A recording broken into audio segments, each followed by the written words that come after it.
Baru saja mobil keluar melalui gerbang belakang, yang biasa digunakan oleh para pegawai hotel.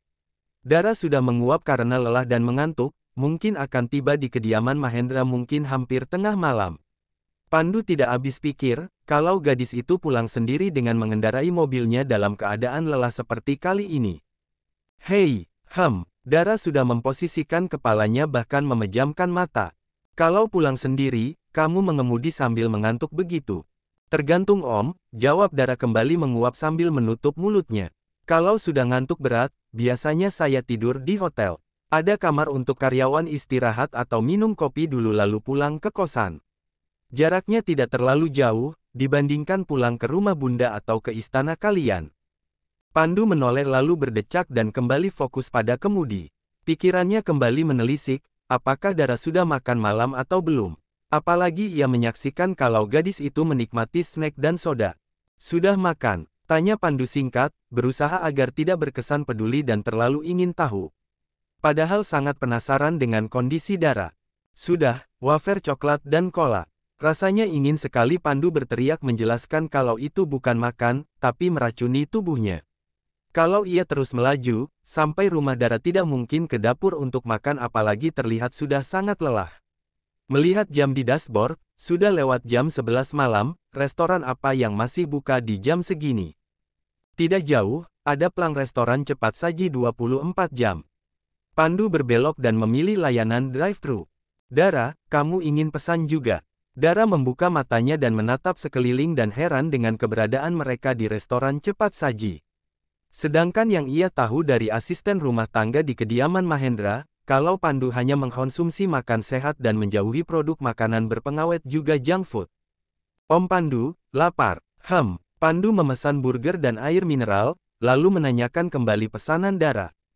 Burger keju, kentang goreng dan lemon tea. Mobil bergerak maju, lalu Pandu melakukan pembayaran. Jangan sering-sering makan yang begini. Pria itu menasehati Dara yang dibalas dengan cebikan. Om Pandu yang inisiatif, makanan gratis nggak mungkin ditolak. Iya, aku bilang jangan keseringan. Seminggu sekali atau sebulan sekali saja, lebih baik makan. Cepat maju lagi. Aku sudah lapar, titah Dara dan Pandu mengu garis bawah senyumnya, rencananya berhasil. Paling tidak Dara tidur dengan perut terisi. Meninggalkan restoran, Pandu mengemudi dengan kecepatan biasa. Memberikan kesempatan untuk Dara menghabiskan makanannya, sedangkan miliknya belum disentuh. Katanya lapar, kok nggak dimakan?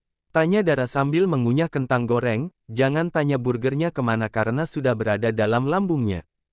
Lalu siapa yang mengemudi? Oh iya, lanjut saja, saya nggak mau nawarin gantian nyetir apalagi nyuapin Om Pandu. Dara tergelak menertawakan pria itu. Haha, tertawa saja terus, tapi wajahmu semakin manis kalau tertawa.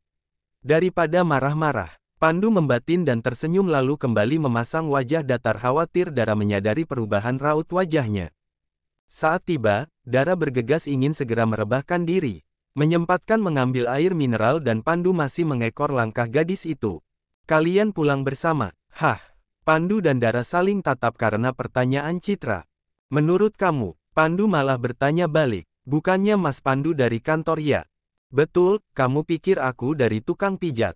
Dara hendak tertawa, tapi ditahan lalu menyenggol lengan Pandu agar berhenti menjawab pertanyaan konyol Citra. Mungkin perempuan itu terbangun dari tidur dan belum sadar sepenuhnya atau memang tidak pernah sadar-sadar. Kebetulan saja, daripada nyetir sendiri. Sudah malam, mending kamu balik ke kamar. Lalu membiarkan kalian berduaan di sini, begitu maksud kamu? Maksudnya aku mau ke kamar, terserah kalau kamu masih mau di sini. Om Pandu juga pasti mau ke kamarnya, tutur Dara. Mana mungkin aku tidur di dapur dan diganggu kuntilanak, ujar Pandu dan Dara refleks langsung berlari. Hei, tunggu aku. Kuntilanak, ulang Citra lalu menatap sekeliling. Mas Pandu, panggil wanita itu. Sampai di kamar, Dara membersihkan diri lalu berganti piyama. Langsung berbaring setelah memastikan kamarnya terkunci. Ponsel yang sudah diletakkan di atas nakas bergetar. Siapa sih, malam-malam begini, ternyata pesan masuk dari Pandu. Om Pandu, ucap Dara.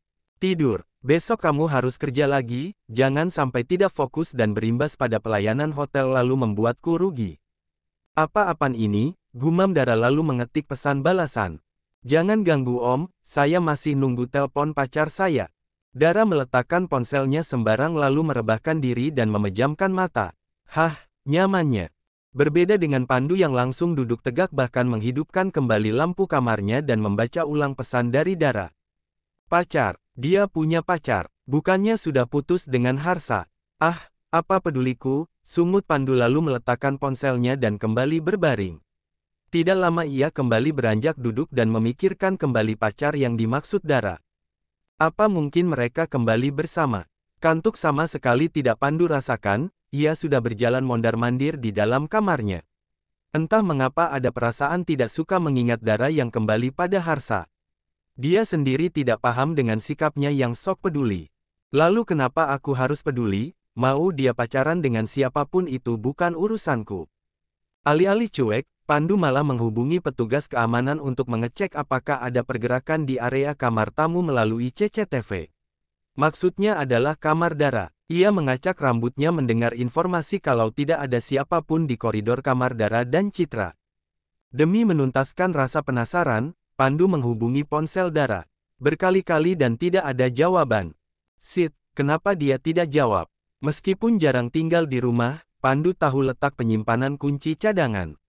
Di ruang kerja Jaya, tepatnya di laci meja. Ia harus memastikan sendiri rasa penasarannya, saat ini Pandu sedang mencari kunci tersebut. Sepertinya ini, ada label nama ruangan dan nomor kamar. Terdapat 2 kunci cadangan setiap pintu, Pandu mengambil satu dan segera mendatangi kamar Dara sambil mengendap-endap macam pencuri. Ternyata gelap, segera ia menutup kembali pintu tersebut. Dara, panggilnya lirih. Pandu meraba dinding mencari saklar, ternyata lampu tidur yang disentuh membuat suasana kamar menjadi temaram. Pandangannya tertuju pada sosok di atas ranjang yang berada di bawah selimut. Khawatir itu bukan Dara atau hanya bantal karena sang penghuni kamar asyik bertelepon bahkan bertemu dengan pacarnya, Pandu pun mendekat. Perlahan ia menarik selimut dan tampak wajah Dara yang tertidur, pulas. Lega, itulah yang Pandu rasakan. Sempat menduga-duga kalau Dara dan Harsa kembali bersama sesuai dengan pesan dari gadis itu. Kamu sudah buat aku resah, gumam Pandu lalu tangannya terulur mengusap pipi gadis itu. Om, please, aku lelah. Kembalikan, jabatanku, ujar Dara lirih dan terbata, sepertinya ia mengigau dan hal itu membuat Pandu tersenyum lalu duduk di tepi ranjang.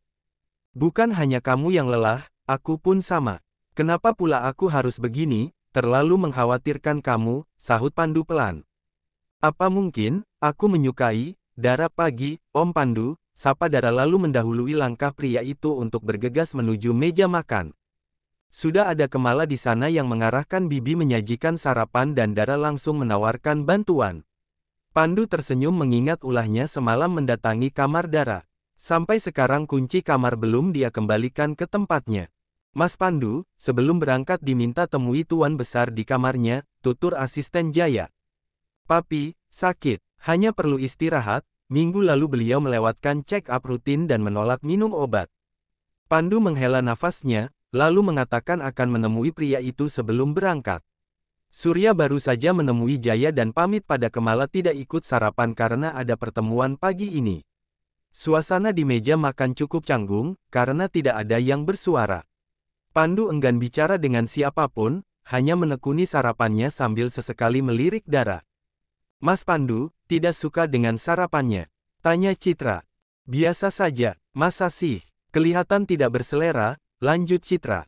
Mana bisa berselera kalau kamu duduk di sampingku, mungkin akan beda cerita kalau Dara yang bertanya, batin Pandu lalu menatap Dara.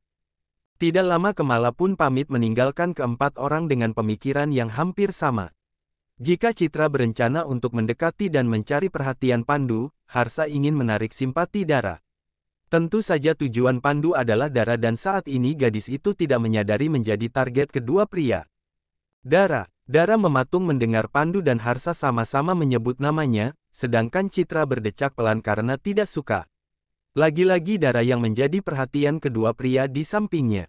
Kenapa? Tanya Dara menatap Pandu dan Harsa bergantian. Minggu depan papa ulang tahun, mana tahu kalian mau memberi kejutan, ungkap Harsa, meski sebenarnya bukan hal itu yang ingin disampaikan. Cek, Kalau masalah itu kenapa tidak disampaikan padaku juga? Daripada mendengar Citra yang akan bicara tidak karuan dan menambah persoalan, Harsa memilih menyegerakan berangkat. Mas Pandu, masa tidak ada posisi yang cocok untuk aku di perusahaan? Kalau sekretaris atau asisten sudah terisi, jadi admin atau keuangan juga nggak apa-apa, rengek Citra. Memang kamu tahu masalah keuangan perusahaan. Belanja bulanan aja kebanyakan dipakai buat beli skincare, ungkap Dara membuat Citra malu lalu menendang kaki gadis itu. Aku sudah selesai, kalian teruskan saja. Lanjut berkelahi juga tidak masalah, tapi hati-hati karena dia mahir menjambak, sindir Pandu sambil menunjuk Dara. Hehe, sahut Dara balas mengejek. Jangan kemana-mana, aku ingin bicarakan hasil kerjamu kemarin. Pandu beranjak untuk menemui Jaya. Meskipun enggan, Dara tetap di tempatnya melanjutkan sarapan. Bagaimanapun pria itu menjadi penentu masa depannya di Grand Season. Citra menduga kalau di antara Pandu dan Dara ada sesuatu dan dia tidak menyukai itu, karena harapannya Pandu menjadi miliknya. Dibandingkan dengan Harsa, tentu saja lebih baik yang ini kemana-mana. Dara, aku dan Mas Harsa sudah selesai. Terserah mau kamu ambil lagi atau tidak, aku tidak peduli. Kamu pikir Mas Harsa barang yang bisa pindah-pindah tangan. Lagi pula aku sudah tidak berminat. Tunggu, bukannya kamu sedang hamil? Kenapa malah putus?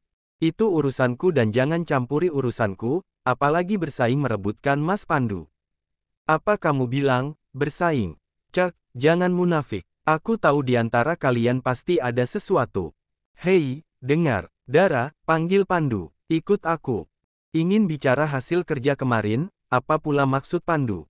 Namun, Dara hanya bisa patuh berharap pria itu terbuka matanya untuk menghapuskan hukuman yang sedang dijalani.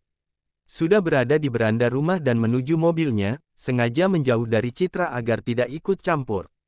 Pandu pun mengungkapkan rasa penasaran yang semalam membuatnya nekat memasuki kamar Dara. Kamu pacaran lagi dengan Harsa?